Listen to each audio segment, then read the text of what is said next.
Well, Almost sounds like somebody falling down the stairs. so oh gosh, what was that? That was coming out of the pandemic, like when we were getting back together and starting things back up again. Because I had a lot of time on my hands to learn how to use Premiere and do video work. So I had this idea of like, well, I need an intro video for our, my Wednesday night Bible set. Well, I need one. I didn't need one. I wanted one. So in my head, I found this animation where it was like all crazy, like, okay, it was like totally awesome Bible study. Oh, that's perfect, great. Like, what am I going to pair with that? So I had the image of the church. I'm like, okay, that's nice.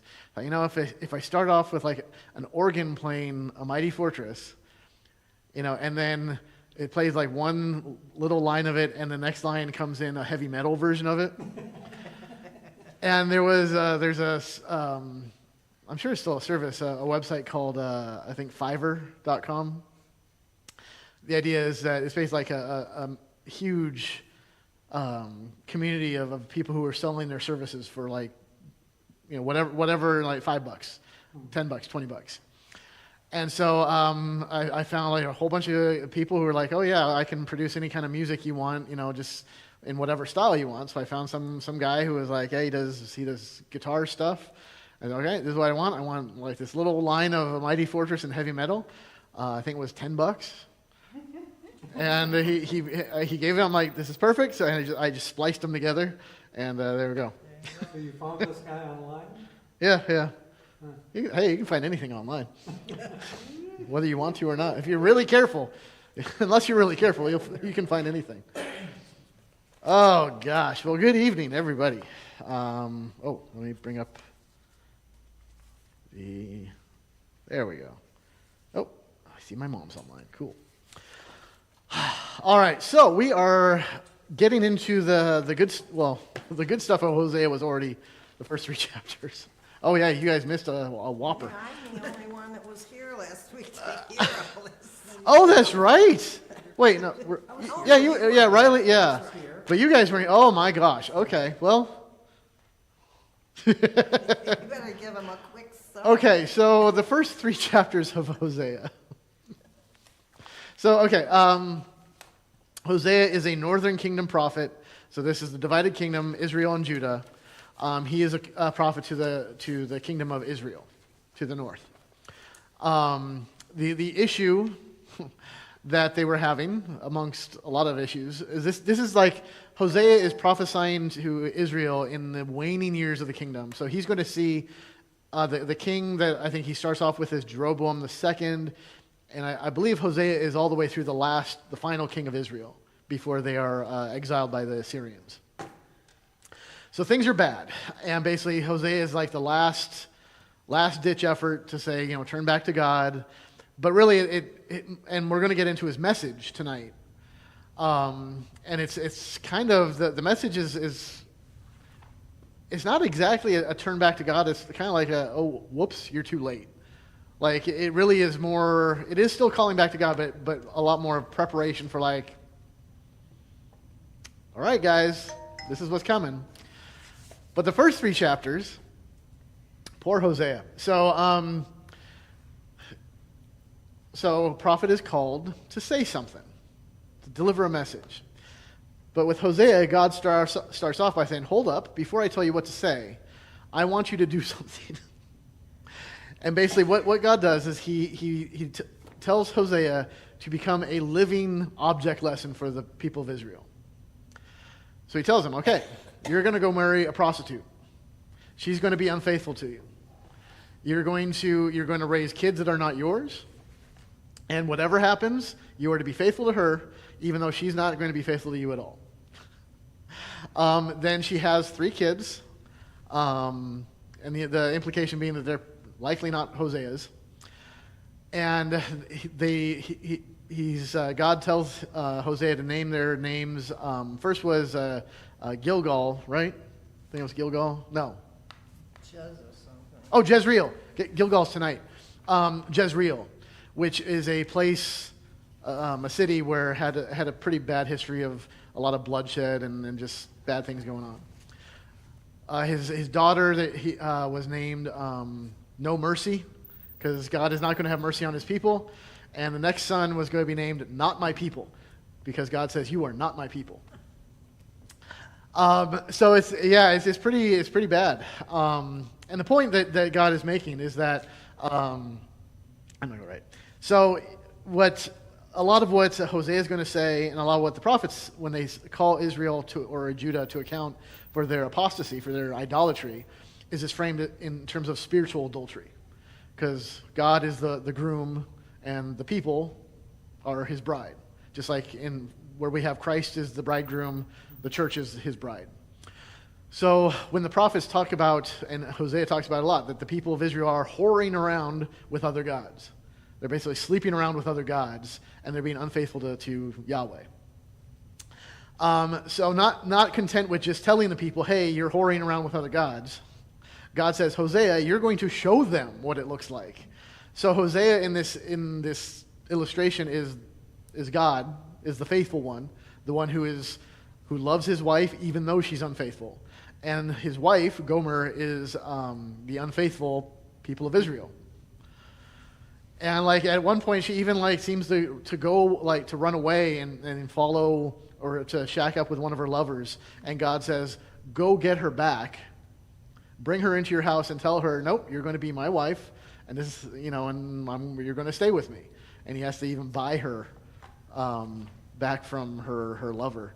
So yeah, it's fun. It's I got sent to Oklahoma. I got off easy, Oh, that's a bad joke. Okay, I'm probably going to hear about that one later. Anyway, so yeah, that's where we start off. And so, and just to kind of recap, because we'll get into a little bit tonight, is the problem is that at the time of Hosea and Jeroboam II, is that the people they've blended in pagan Canaanite religion with the religion of the one true God. So they're worshiping. Now, also keep in mind this is Israel, so it's the northern kingdom. They don't have access to the temple.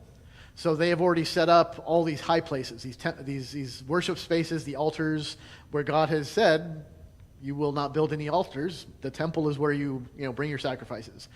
But the king has set up, going back to the first king of Israel, after the split, he set up all these high places, all these altars. He appoints his own priests, which is a big no-no. So the roots of it are just bad. And now by this point, the people are blending Canaanite religion. So basically they're going to their worship spaces, to the altars of God. They're bringing the sacrifices, all the right Old Testament sacrifices. They're bringing their sacrifices. But then they're also at these places, there are also calf statues set up for Baal, where it's okay, give your sacrifice to God and then offer your sacrifice to Baal. Because, yes, God, the idea was God's got to bless us if we do the right stuff. If we do the right worship, God will bless us regardless. But Baal is a Canaanite pagan or god of fertility, so we want good crops. So we're going to hedge our bets here, and we're just going to worship both. And part of the Baal worship was cultic prostitution, which the idea was, hey, if you sleep with a temple or a cult prostitute, and there's fertility there, well then the fertility, the rains will come and you will have a lot of crops. So there was a lot of stuff going on like that, even to the point of some of them were practicing human sacrifice, sacrificing their children to Molech, a different Canaanite god. So yeah, not good. Not good. So this is why God is, and you get a feel for, especially when we get into tonight and further, where God is I'm done. We're done. No mercy, not my people. Just, yeah. But in the background of it is, yes, God is done. However, he's still going to preserve a remnant. He will be merciful with Judah. So he's not abandoning his people wholesale, but he is bringing judgment to them. So that's the fun stuff. So see what you missed? You missed the great, the really juicy stuff. Now we just get boring old judgment and fire and brimstone. Who wants that?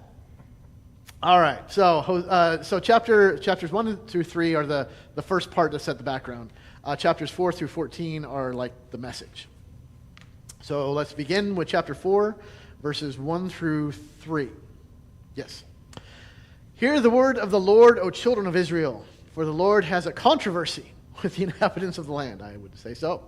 There is no faithfulness or steadfast love, and no knowledge of God in the land. There is swearing, lying, murder, stealing, and committing adultery. They break all bounds, and bloodshed follows bloodshed. Therefore the land mourns, and all who dwell in it languish. And also the beasts of the field and the birds of the heavens, and even the fish of the sea are taken away. So, the problem, ultimately, is no faithfulness. Who's speaking there? This is Hosea speaking to the people. So, no faithfulness, no steadfast love, and no knowledge of God. So that's pretty bad. I mean, that's essentially he's saying like there is no faith in Israel. Is kind of what he's saying. Like there's just nothing. There's no faithfulness, meaning there's no steadfast love for God or for others, and not even knowledge of God. Which again, to the people, they're very religious people. They're to their minds, they're thinking like, of course we know God. We know exactly what He wants. We're giving the right sacrifices. We're doing what we're supposed to be doing. But the idea is their hearts are far from God.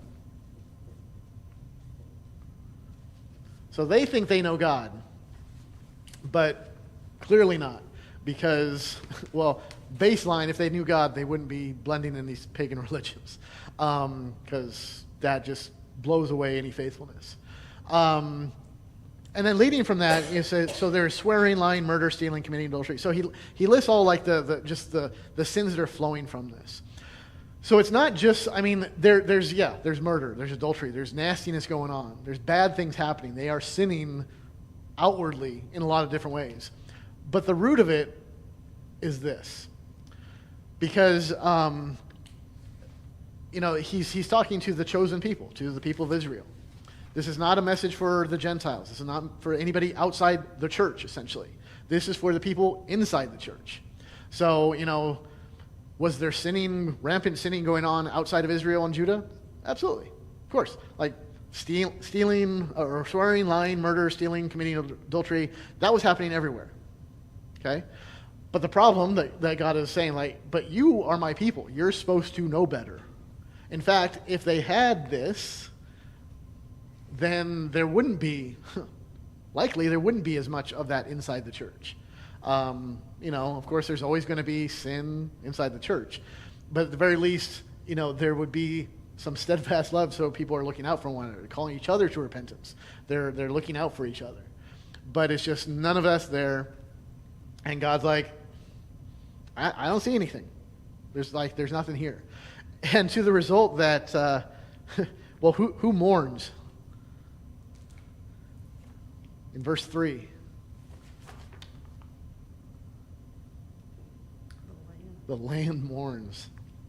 Creation itself is mourning. The beasts, the birds, and the fish. All of nature. Yeah. Now, the thing is, so the land is mourning. Who should be mourning? The people. Yeah. The people? No.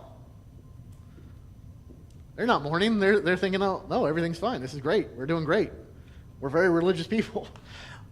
Everything, even the land, the birds and the fish and the beasts, they are like just falling away and being taken away because of the sins of the people. That nature itself is responding to the sins of the people. Is this like the theme in Excalibur, the movie? Wow. Kind of the same thing? I mean... No. Obviously Excalibur is obviously after this. Well, no, you said that, and then I started thinking about the movie. I'm like, man, that was a good movie. Yeah, Excalibur. When did that come out? That was like 70s. late 70s, yeah. Anyway, the Excalibur with, what was his name? I forget the guy who played King Arthur. Sean Connery? No, Nigel no. Terry? What'd you say? Nigel Terry? Yeah, and actually Helen Mirren's in that too. Yep, And Liam Neeson. yep, and Patrick Stewart. And Patrick Stewart. You know, forget Bible study. Let's just talk about Anyway, it. This was a great movie. Anyway, yeah, I think they took that theme from. Actually, yeah, that, so, I it- never thought of that. if Does you, it come out of Camelot, or is it? yeah. Well, so it was a movie just based on Excalibur, the King Arthur and the Knights of the Court, the Round Table. So, yeah, in the movie, basically, The people lose faith. the people lose faith, and I think Arthur loses his sword. I forget the details, but essentially, Arthur is like he's fallen into a Malaise. and just like he's weak and he's lost his sword and just the faith people and things are just his life is falling apart. And as his life falls apart, everything around, like all of England's is just kind of going down with him. Like even nature itself is just kind of crumbling, and just it gets all. That's a good pull. Wow. Excalibur, yes. Man, that was a good movie. I just watched it not too long ago too, so it's fresh. So yeah, check it out if you haven't seen Excalibur. Yeah, late 70s. That was a good movie. So yeah, similar thing where creation responds to sin. I mean, creation was affected by sin. You know, I don't know if you've noticed, but there's a lot of death and chaos in nature. But there is something to be said here about what happens if we lose the knowledge of God, if we've lost this, we lose the sense of, well, what are we supposed to be doing with creation? We're supposed to be the overseers of the Keepers. Yeah, the keepers, overseers, the caretakers. Yeah. We're supposed to be taking care of it. And when we lose sight of that, well, we treat it like, well, it doesn't matter. So, not to get all environmentalist on you, but I mean, there's something to that. There is we should be taking care of it. But yeah, so God is pointing out, like, you don't realize it. The people don't realize how bad it is. The squirrels realize how bad it is. The fish realize how bad it is. Everybody does, except you guys. So that's not a good thing. You don't really want God to do that. Any comments, questions? Cool. Then moving along, verses 4 through 9. Yet let no one contend and let none accuse, for with you is my contention, O priest. You shall stumble by day, the prophet also shall stumble with you by night. I will destroy your mother. My people are destroyed for lack of knowledge. Because you have rejected knowledge, I reject you from being a priest to me. And since you have forgotten the law of your God, I also will forget your children. The more they increased, the more they sinned against me. I will change their glory into shame. They feed on the sin of my people, and they are greedy for their iniquity. And it shall be like people, like priests. I will punish them for their ways and repay them for their deeds. So, it goes from the people to the priests and the prophets. So now God is speaking. Well, God's speaking. Well, he's speaking through Hosea. But so- I mean, this is still Hosea speaking, but it's God speaking through him. It's just the message. So Hosea is speaking to the priests and the prophets, because there's false prophets all around. In fact, this Sunday, the Old Testament reading from Jeremiah is Jeremiah smack talking with one of the false prophets. It's pretty good. So he turns his, okay, and with Hosea, things turn real quick without a lot of transitions. It'll go back and forth, or it'll change subjects real quick. Hosea also has a number of translational issues that make the Hebrew kind of hard to figure out exactly what it might be talking about. But the gist is, and from the context, is like, okay, he's talking to the priest now. Because, the priests, and the prophets, essentially, they have a special responsibility for the people. I mean, they're supposed to lead by example and by letting the people know, thus saith the Lord. This is what God says, this is what God wants, and they're supposed to be living examples of this. So, he points it out. He says, my people are destroyed for lack of knowledge. Okay, so the people they don't know God. Why? Because you, priests, have rejected knowledge. So you have rejected my word, which means the people have no idea what's going on. And so God is saying, I reject you from being a priest to me. And since you've forgotten the law of your God, I will forget your children. So, I mean, this is a very serious thing because, I mean, essentially, now, not that the people are innocent by any stretch, but he's saying, like, he's essentially, like, because of the failure of the priests, like, that brings judgment on the people to some degree. I mean, the people are sinning. They don't have an excuse. They should know. But the priests are responsible for the people. So the priests have an extra responsibility and also an extra, really, judgment on them. The New Testament talks about this too, where it says, the shepherds, the over-shepherds will be, they have a higher responsibility. In fact, they will be judged more strictly because they have people who they need to take care of and lead into the truth. Which is, I mean, yay. Hey, you guys get off easy in the judgment. I got an answer for you people. So shape up. But no, truly, that's if one is going to be a speaking for God, leading people in the ways of God, you got to make sure you're doing it right. I have a question. Yeah. The term priest back in those days, Mhm. is that equal to what we know today as a priest, or is that just a different terminology? Yeah, similar. I mean, a priest would be somebody who, there were priests who would like handle the sacrifices, who would take the sacrifices of the people, intercede for the people, so would be doing things, prayer, standing for the people in worship and all the stuff. There were workers in the temple who would do stuff apart from that, but yeah. They didn't go with the law of God. Right, yeah. They were actually against. Yep. Yeah, they were doing their own thing. So, I mean, that would be, if I was just to start to, do whatever I wanted here and just okay, well, we're not going to be, we're not going to do the usual Sunday thing. We're going to do something, we're not going to do Bible study. We're going to talk about Excalibur all night. Dodge that bullet. Be a good conversation. It was a really good movie. But yeah, it's laid on the religious leaders to guide the people, and also be that example. Appropriate. I was watching a video or listening to a video of an interview with Dr. Bierman, who unfortunately lost for synodical president, which I'm very, very, very upset about. But he's an amazing guy. And he said, he's very much like, hey, if you're going to be a pastor, you're supposed to be an example to your congregation. And he used an example where, I don't know if he did this or he wanted, or no, he did it.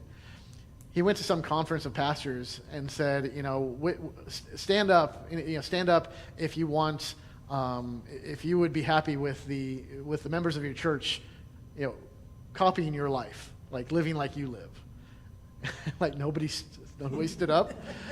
And he's like, you people would need to repent and do better, because his point was no, you're the pastors. You're supposed to be an example to the people of what holy living is supposed to look like. It's which, yeah, kind of, well, not kind of, yeah. Which is it's a huge, it's a terrifying thing that, believe me, after I heard that, I'm like, oh man, I gotta change some stuff. But it's that serious. And so the responsibility of the priests, the prophets, the pastors, whatever, we're supposed to lead by example. And then that's what you go into, like something where Paul lists out the requirements, expectations for a pastor, and it's like, sober-minded, able to teach, well-liked, which I wish they hammered that one a little bit harder in seminary and the ordination vows, because That doesn't always go hand in hand. no, it really doesn't. In fact, there's quite a few out there who are not very well liked, and they're just like, it's very much like, well, I don't need to be well liked. I need to do, live rightly and then do the administrative side. It's like, well, no, it says right here on you need to be well liked. Like you need to be well thought of by all people. It's like that's kind of a requirement. So anyway, it's a big deal. Prophets, like I said, included because there were many prophets. Hosea was a good one, but there were a lot of bad ones. Comments? A lot of this stuff we'll probably be able to breeze through pretty quick because it's pretty straightforward. We can go on, but it's just me whipping myself by how bad I am and like I'm failing you guys miserably. Please don't copy my life. All right, verses 10 through 14. They shall eat, but not be satisfied. They shall play the whore, but not multiply, because they have forsaken the Lord, to cherish whoredom, wine, and new wine, which take away the understanding. My people inquire of a piece of wood, and their walking staff gives them oracles. For a spirit of whoredom has led them astray, and they have left their God to play the whore. A lot of whores in this. They sacrifice on the tops of the mountains and burn offerings on the hills under oak, poplar, and terebinth, because their shade is good. Therefore your daughters play the whore, and your brides commit adultery. I will not punish your daughters when they play the whore, nor your brides when they commit adultery. For the men themselves go aside with prostitutes, and sacrifice with cult prostitutes, and a people without understanding shall come to ruin. You get whiplash with this. Yeah. So yeah, now we're back to the people. so yeah, just like zigzag, zigzag. So yeah, and there's a lot of kind of dual meanings here with, yeah, they're not only doing all these sexual sins, they're playing the whore, they're not going to be able to multiply, they're going aside with prostitutes, they're really committing adultery, but it's also a reflection of their spiritual adultery. So it's like, it's not just that, but it's their whole, everything about them is giving into this idolatry. There's some great stuff. My people inquire of a piece of wood, and their walking staff gives them oracles. These were the Asherah poles and whatnot, where they were just idols. So God is like, you're talking to a piece of wood, like it's nothing, but you're like, oh, this is going to tell me what I'm supposed to do. They go on, they make these sacrifices because the shade of the tree is good. It's like they're making decisions based on what they feel, not on what is true. The interesting thing that I would point out is this it is pretty progressive here, where he points out, like, look, your daughters are playing the whore, your brides are committing adultery, but he's like, I'm not going to punish them extra because of that. He's like, the men are the problem, which is like, hey, hashtag feminism. All right, there you go. But I mean, he's saying, like, yeah, the men, what do you expect when they're going to the prostitutes? They're sacrificing with cult prostitutes. So again, it's not that the brides or the daughters who are also committing sin and adultery, it's not that they are not under judgment with the men, but he's saying, like, hey, You're no better.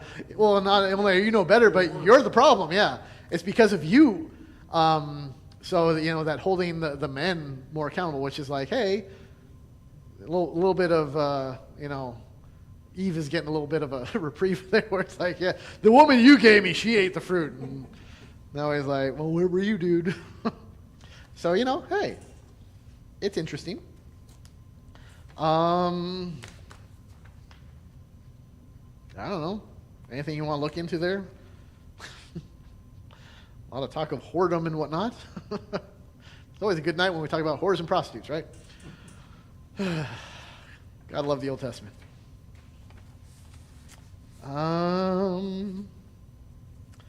So, I mean, all this it will lead to ruin. You know? So, I mean, it's still a warning. I mean, he's telling, like, hey, this is where it's all headed. But as we get into this a little bit more, it's going to be like, yeah, and it's a little bit too late. It's, it's interesting, though. It's like a collective guilt rather than individual.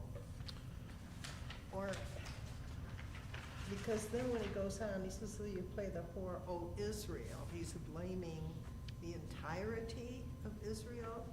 There must have been a few Oh, sure. Oh, absolutely. good people. Oh, well, there's always a remnant. There's always Hosea. He's a faithful one. He's part of Israel. So the collective, kind of the idea of collective punishment is,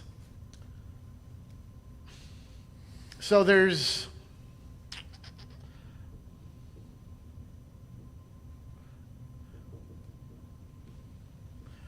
there's the temporal and the eternal punishment, essentially. So basically what's going on is he's saying, like, so the temporal punishment is going to fall on all of Israel. So like Hosea is going to feel, he's going to be part of this, Assyria is going to come in and they're going to, scatter everybody, the remnant included. So any faithful, everybody gets sucked in because of the sins of the people, essentially. They're bringing on temporal judgment on everybody.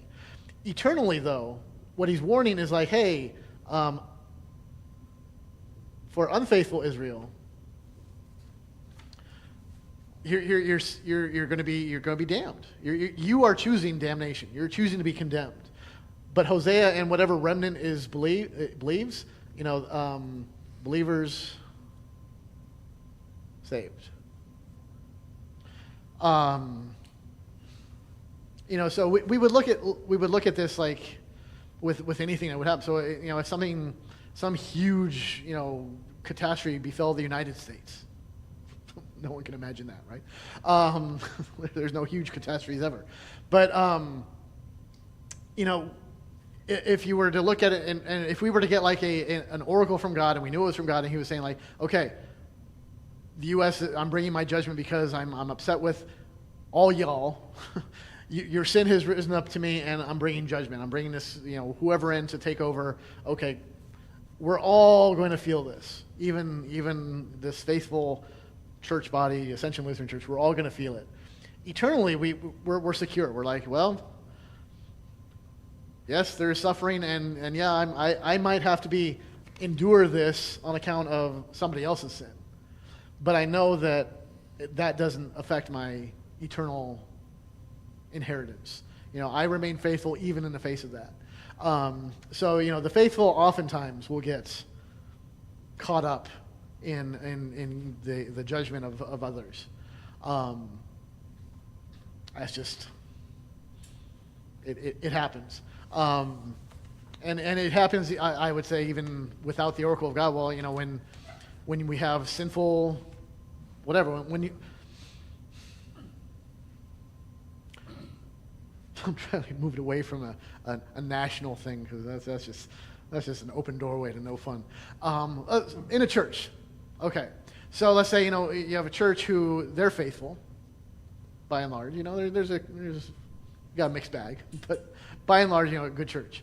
But then you've got the leaders of the church, and they're just like, they're sinning, and they're doing really horrible things. What's going to happen then, and if one of the pastors like cheats on his wife and runs off and whatever, adultery, that usually rocks a church. Like that's huge. But then another pastor does this, and then this person does it. So like all the leaders of the church are doing these things. So they're the ones who are grossly sinning. What's going to happen is the whole church is going to feel the effects of it. Essentially they're bringing judgment upon everybody else because they're bringing pain and suffering upon the people too. Now, everybody might feel the consequences. I would say in that example, most likely you've got the pastors and the leaders have to worry about this. The faithful, the poor faithful who are enduring that, they're like, well, we're going to stand firm in Christ, and he will bring us through this. God knows this is hard, though. And Lord, save us now, and get rid of these guys. So that would be similar kind of thing. We all face consequences, in families. I mean, good Lord. We either are part of a family or we know families who the whole family is suffering because of the actions of one or two or whatever.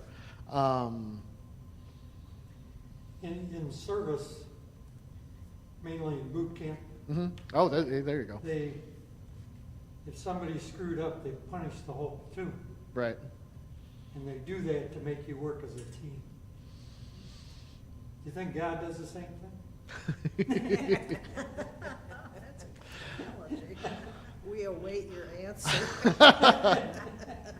I mean, hey, he can do whatever he wants. I'm not saying he doesn't. He could. I mean, I don't know. I don't. I was thinking about that. I mean, not about that. The faithful are there to lead the unfaithful, right? Yeah. To some extent. Yeah.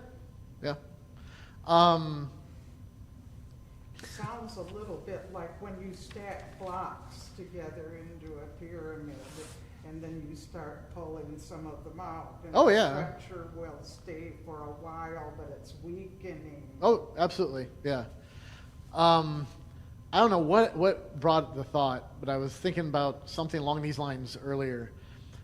And it's just like when judgment, when we see like clearly like, oh, bad, like clearly there's like some judgment from God for this. Like God is clearly not happy and he's bringing some kind of punishment on sin. Like he does that. I mean, it's not like just because Jesus, died for our sins doesn't mean God is still not bringing, punishment for sin and here, there, and wherever for whatever reasons. The wrong way to go with it is to say like, oh, why is God doing, or like, to what end is God doing this? Is he doing it because is he doing it so that we all like, we regroup and we lead together? Is he doing this to like teach us whatever? And anytime we try to do that, I think we get away from the right response, which is just be like, you know what? I don't know God's motivation. But what I can say is whatever he's doing, even if it's, and this, you got to work with me here, it's good. Because baseline, whatever God does is by definition good, even if we can't stand what he's doing. Even if we look at it and we say, this looks evil to me. You don't have to like it, but at some level you just say, you know what, I don't understand this. I do not see how this could be good. And I'm not going to talk myself into being happy about it. But I'm just going to say, you know what? He's doing something. Ultimately, it's going to work out, but you know what? I'm not even going to go there. He's doing something. This hurts. This is uncomfortable, whatever. So what I'm going to do is I'm just going to be like, okay, I'm going to be faithful, and I'm going to love and serve my neighbor. I'm going to do whatever I can to just live rightly and to take care of the people around me. That's better than trying to seek out the motivations and the reasons and the rationales. Because then you get all sorts of weird things where people, you get people, Christians going, oh, well, this is, that hurricane was God's judgment for this. Or this, COVID was God's judgment on this. Like, oh, it might have been God's judgment on people who are speaking in the place of God who shouldn't be. Maybe they're, I don't know. You always, there's always that. Also of nothing to do with anything happening in our synod, but just because things go your way doesn't mean that's a blessing from God per se. God uses a lot of different kinds of people to affect his plans and his judgment, and God can punish you by doing something like this is bad, or he could punish you by saying, you know what? Oh, what do you want? You want to stay up all night eating candy? Okay, go for it. Enjoy. Here, have more candy. Yeah, enjoy. Eat more candy. Go for it. You love that candy. Shove it in your mouth. As he did in the Old Testament, when the people were like, "Oh, we want good food," and he's like, "Oh, I'll give you food. I'm going to give you manna until it comes out your nose. You're going to have quail that's just like, you're going to explode from all the quail you've got." So yeah, just so you know, you never know what God is doing. or what, you rarely know what God is doing. You definitely don't know his motivation. And whether this is like, are you giving me a good thing for this or that? It's like, you know what? He's giving you whatever you need. Maybe it's a good thing for you. Maybe it's not a good thing. You know what? But he's just be faithful, love and serve your neighbor. Don't worry about that. Just do that and you're good. Ron wants to know if God's in charge of all the candy. Just a thought. I guess he has a sweet tooth. Well, it's like when Trunk or Treat rolls around, we've got, bins of candy left over for months afterwards, and Yeah. I forget to pack my lunch. I'm like, ooh, candy. Oh, there's a comment. He's just talking about Israel alone, not including Judah. At the moment, yes, correct. All right. Fun stuff. All right, last part of chapter 4 is 15 through 19. Though you play the whore, O Israel, let not Judah become guilty. Enter not into Gilgal, nor go up to Beth-aven, and swear not as the Lord lives. Like a stubborn heifer, Israel is stubborn. Can the Lord now feed them like a lamb in a broad pasture? Ephraim is joined to idols, leave them alone. When their drink is gone, they give themselves to whoring. Their rulers dearly love shame. A wind has wrapped them in its wings, and they shall be ashamed because of their sacrifices. So, even though Hosea is prophesying to Israel, he's also kind of like, he's nudging Judah and like, hey, pay attention to what's going on here. So he says, though you play the whore, O Israel, let not Judah become guilty. So he's like, Judah, pay attention. See what's going on? Because Judah is going to go down the same road, and then Babylon is going to be their judgment. So the implication here is that Israel is a lost cause. like everything he's saying here is to let Israel know what they've done. And really the only warning now is for Judah. Like, they still might have a chance. There's still an opportunity for them. Because essentially what we're going to get into in chapter 5 is God has already he's already established the whole thing. He's moved all the pieces. Assyria is coming in. They're going to take over. Israel will be no more. It's already laid out. So he's saying, like, yeah, don't let Judah, ignore this.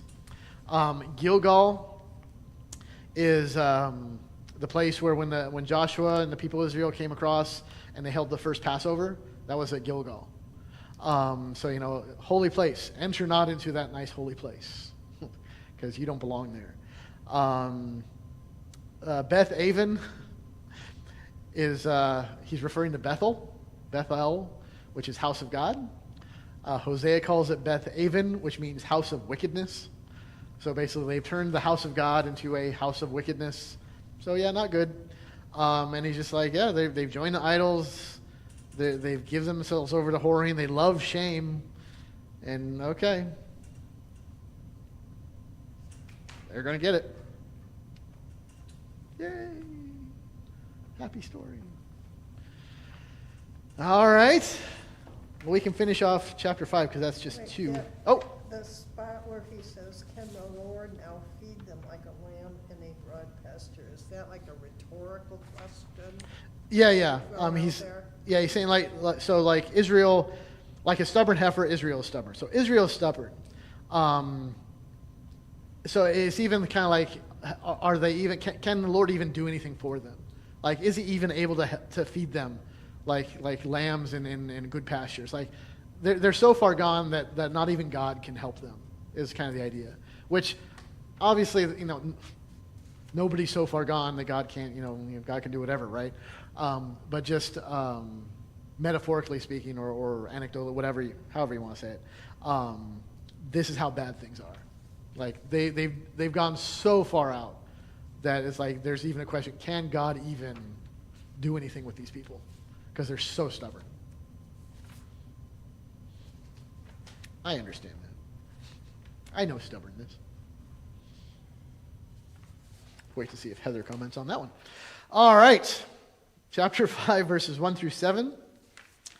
Oh, back to the priests. Hear this, O priests. Pay attention, O house of Israel. Give ear, O house of the king, for the judgment is for you. For you have been a snare at Mizpah and a net spread upon Tabor. and the revolters have gone deep into slaughter, but I will discipline all of them. I know Ephraim, and Israel is not hidden from me. For now, O Ephraim, you played the whore. Israel is defiled.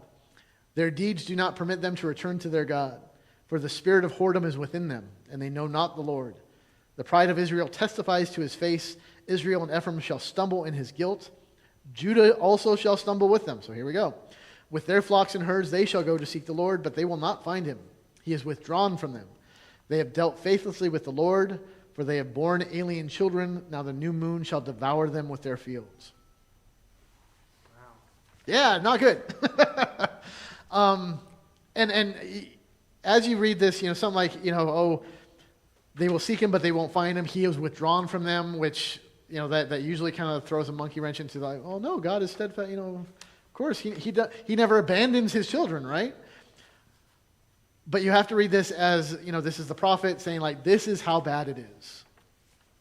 That God has withdrawn from you. Like this is what, that you have withdrawn from God so much, you have rejected him, that he has withdrawn from you. This is how bad it is. He's trying to lay on like just how serious this is.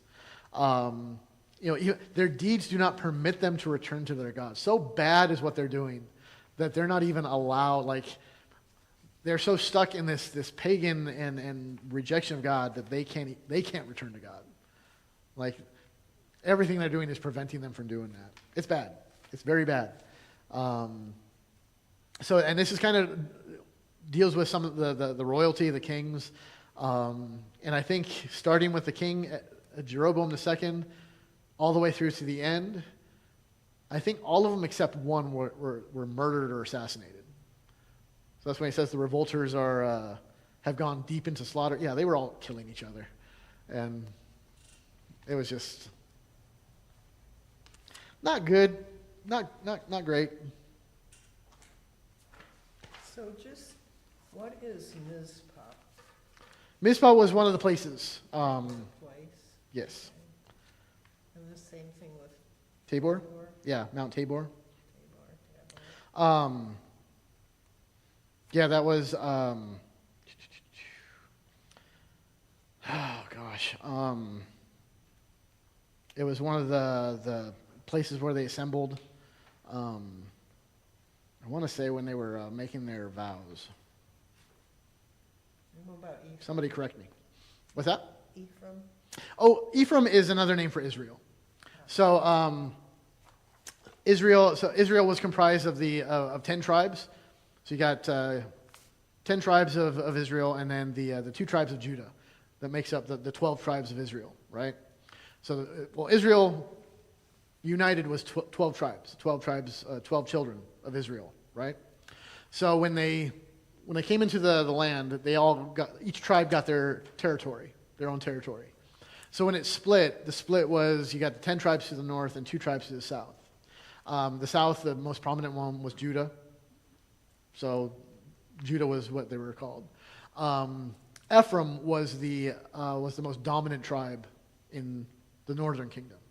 So whenever you read like a prophet talking about, oh, you, O Ephraim, when they're talking about Ephraim, they're just basically talking about Israel.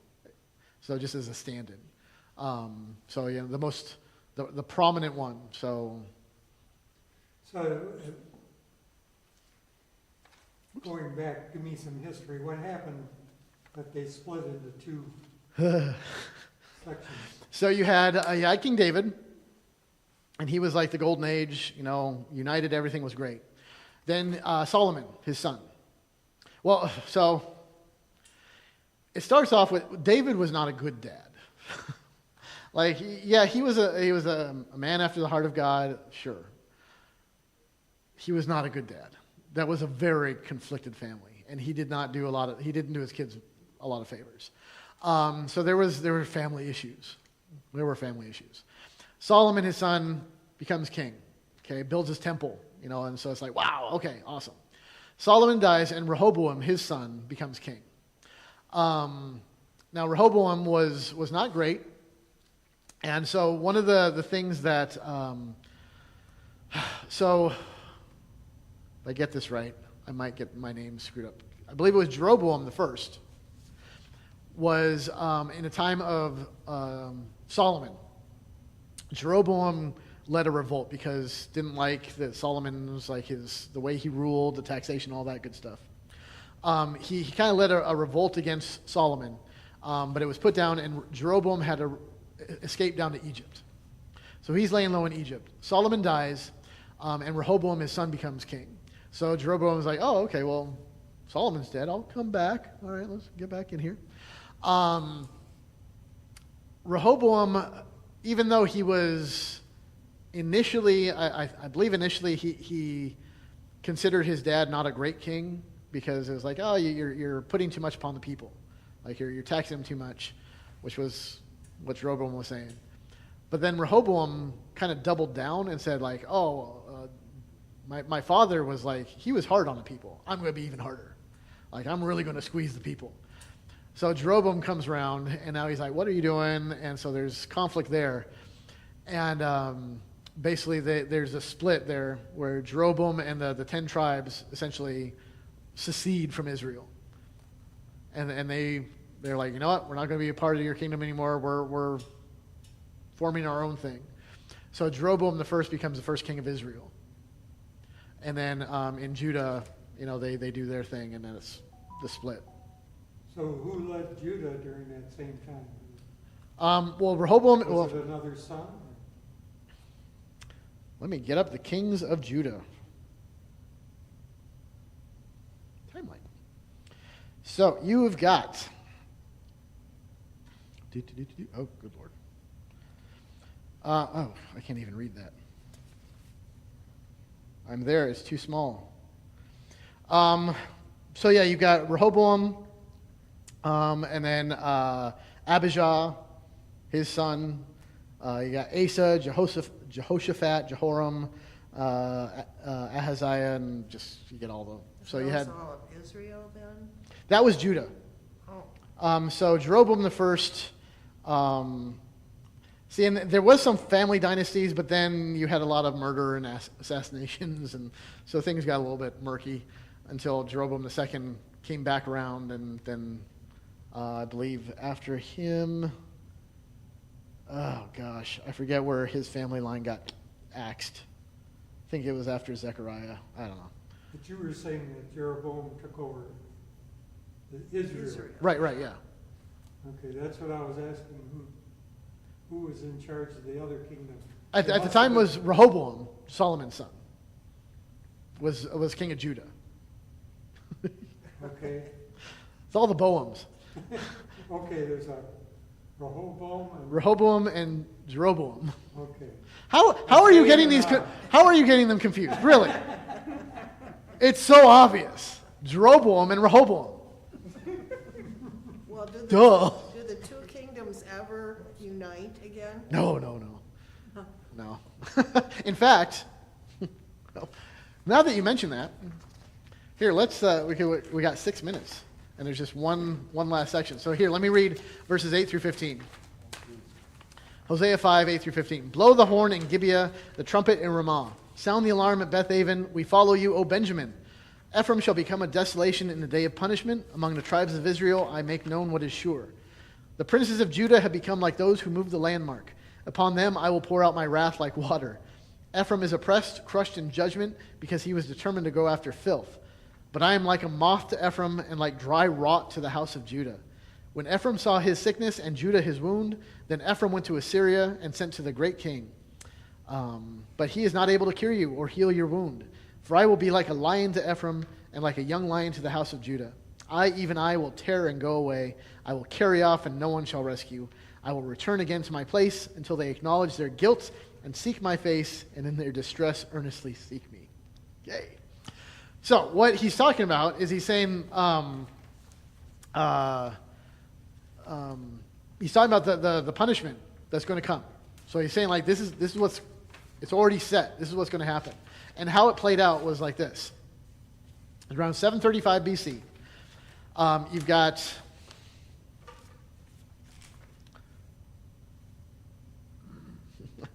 this is my stock for Israel and Judah. And here you've got, Syria? And then you've got Assyria. So Syria, Damascus, Syria. They were they were power. They were an antagonistic kind of people. So there were always issues with them. But at around in 735 BC, what's going on is Assyria. The Assyrian Empire is like becoming the big power. The Assyrians they're the bad guys. They are the ones who are like everyone's terrified of them. So what happens is Syria, led by King Rezin, and Israel, who at the time was led by King Pekah. So you got Pekah and Rezin.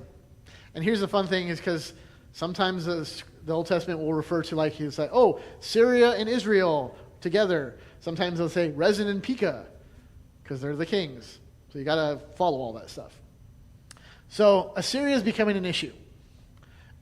They want a conquest, right? So Syria is like, well, crap, we're on the front lines. Like on their conquest, they got to go through us. So they're like, okay, who you know what? Israel's looking like, well, if Syria falls, we're next. So these guys link up. They form like this mutual defense pact. We're like, we're allies now. We need more allies. So they're trying to get other countries to join this, this alliance to protect against Assyria. So they appeal to Judah. They say, hey, Judah, join our alliance. And Judah says, no, we're not going to do it. We're not going to join you. So while this is the big concern, right, these guys start attacking Judah. So Israel, aligned with Syria, start invading and attacking Judah several times. And they're doing a lot of damage, and they're just like, they're being a royal pain. But King Ahaz refuses to do it. And things are not great, right? So this is about the time where Ahaz is told, like, hey, trust in God to deliver you. I know Syria and Israel are attacking us, but trust in God. He'll be your deliverer. And King Ahaz is like, no, we're not going to do that. We'll see what we can do. So what do? They appeal to Assyria. Because they're like, well, they're afraid of them. If we make a pact, we'll be cool. So they make a pact with them. So Assyria comes in, bang, all right, they take over. Take them, pew, they go into exile. In fact, Assyria, I think, only leaves Samaria and like a few miles around it. But everything else is just, they scatter everything. So Assyria comes in and they take over. Of course, what this means for Judah is, well, now they're essentially beholden to Assyria now, which is not great, especially when Ahaz's son, is that Hezekiah? Comes in and is like, no, this is wrong. We're going to cast off this alliance, which did not go very well. So that's where you get all this stuff going on. So Judah is dealing with this really poorly thought out alliance with Assyria, and you get into some chicanery with like appealing to Babylon. It's always like, hey, here's the big bully. Well, how do you deal with the big bully? Get a bigger bully. So like, hey, Babylon, and where I think if I have it right, what happened was like they brought in, they requested envoys from Babylon to come to discuss like, hey, maybe you can protect us. And whoever was king at the time, again, I forget exactly who, took the envoys of Babylon to like into the treasury to be like, see, look at how awesome we are. Look at our beautiful stuff. Look at our gorgeous temples or our temple and our palace. Look at all the riches we have in our treasury. And Babylon's like, really? Okay, that's nice. Okay, which is shocking when after they make this kind of pact with Babylon, Babylon comes in and they're like, no, we're taking your stuff now. It's like, wow, how did that happen? No one could have seen that happen. So yeah, it's a mess. So yeah, they didn't get along at all. It was pretty bad. And yeah, there's a lot of lessons to be learned here. And I mean, it's 7:30, but could talk a long time about what happens when you trust in earthly powers versus trusting in God. You know, trusting in kingdoms and governments, especially, is historically not a success story. You know, if you've got the option of like, well, I can remain faithful and trust in God, or I can rely on the government. So was this the point that, you know, the present day Jews will say the diaspora began?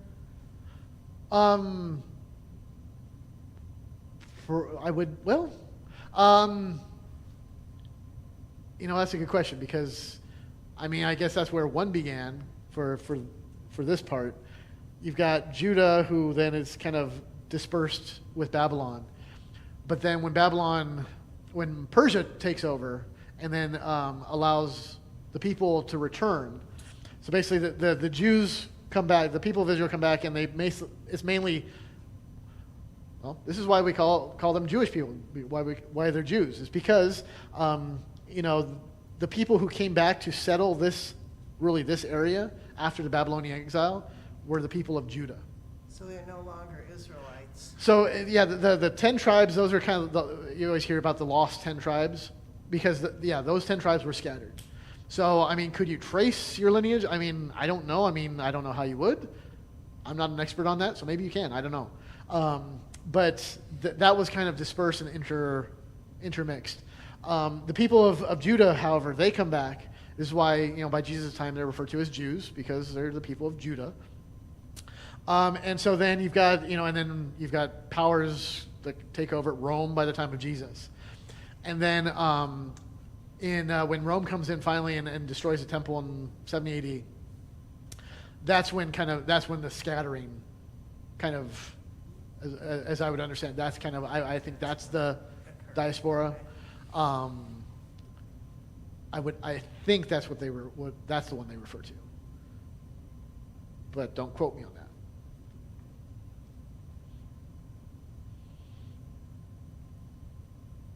I always love how these boards make absolutely no sense after the fact.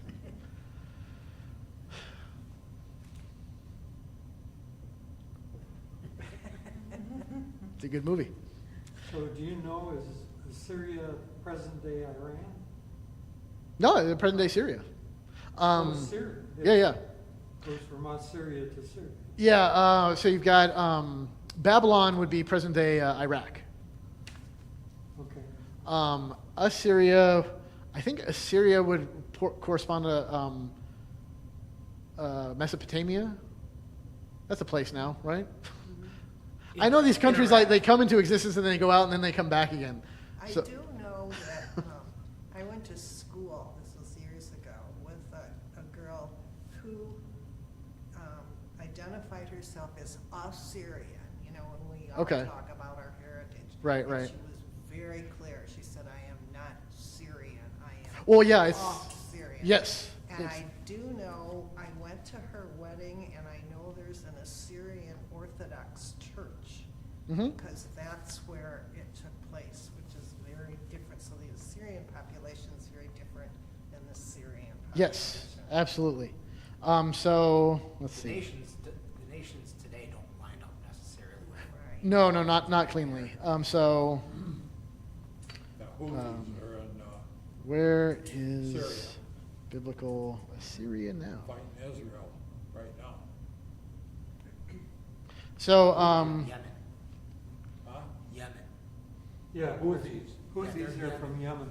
so They're up in Syria fighting the Israelites right now. The Israelis. Netanyahu and the boys. that's a whole different thing. So ancient Assyria is primarily in modern day northern Iraq, with its borders extending into parts of northeastern Syria, southeastern Turkey, and northwestern Iran. So you've got Assyria back then was kind of that whole little area. So that whole region, they've never gotten along, even, you know, coming forth to today, when you think about it. They got There's been a lot There of was no region that ever got along. true. Yeah, that's I pretty mean, true. they're Yeah. never gonna peace, ever. This is Look at true. Europe and those So, countries over there. Yeah. biblical Syria, not Syria today.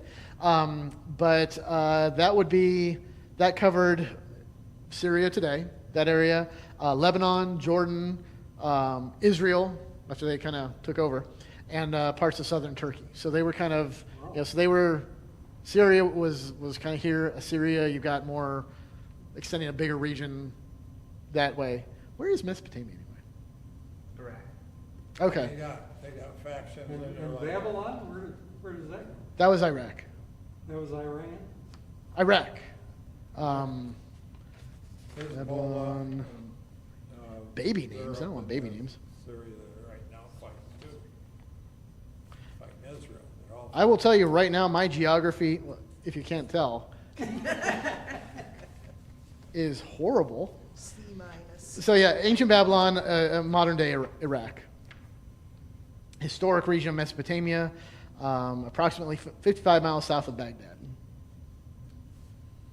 And Persia's in the same, That's Iran. That's Iran. Yeah, the Persian Empire is Iran. So yeah, you've got Assyria, which goes into this region, kind of northern Iraq, Iran. You've got Babylon, which is Iraq proper, and then you've got Persia, which would be Iran, because it's Iraq and Iran, right? Or is it? Do I have? I don't know. I've not like I've seen a map of Iran so much recently. I should know this by now. Iraq is. My God, we should all be very much aware where Iran is by this Iraq is point. east of Iran. Iran's to the east. East. Okay, yes, yeah, I pay attention. And then the one they're fighting over is that island up there where Right. they're pulling the oil out of it. So there's always been stuff going on. Oh, always. All right, fun stuff. Any other You wonder, questions? do Oh. they really know what they're fighting about, all of these people? Is it for possessions, a possession of land? Oh boy, Yeah. I'll go offline to address that one. I mean, it's. I mean, it's all more. From my perspective, I mean, there's a lot of modern grievances. I mean, what they're fighting about, like, wouldn't boil it down to saying like, well, they're fighting over historical, animosities or whatever. It's like, well, are there? Sure. I mean, but I mean, we have historical animosity with Britain. We have a more comfy relationship at the moment. You never know what tomorrow may bring. So I mean, there's always historical conflict and whatever that even might form a groundwork for it. But I mean, currently, they're fighting over modern grievances, kind of like Russia and Ukraine. England don't Yes. look like England. But the that was people. for possession of, Russia was trying to. Right. get I land. seen a picture Yeah. today of the mayor of London, and there's about 80 people on the stage, and they're all Muslim. They've taken over Great Oh. Britain. They're in the process. Well, that's their, I can barely keep track of what's going on here. we're the great Satan, and we're the great Satan, And we're next. I'm not always thrilled with anything that I see. That's why I'm so glad our synodical elections are over, because I didn't like that at all either. So I just, the sooner it can all go away and I can just be like, hey, let's just do our own thing. So anyway, fun stuff. So we'll leave it at that, and we'll call it good for tonight. Thank you. That was good stuff. Ooh. So we'll pick up chapter 6 next week. So thank you online. Thank you, Mom, for commenting. Changes every day.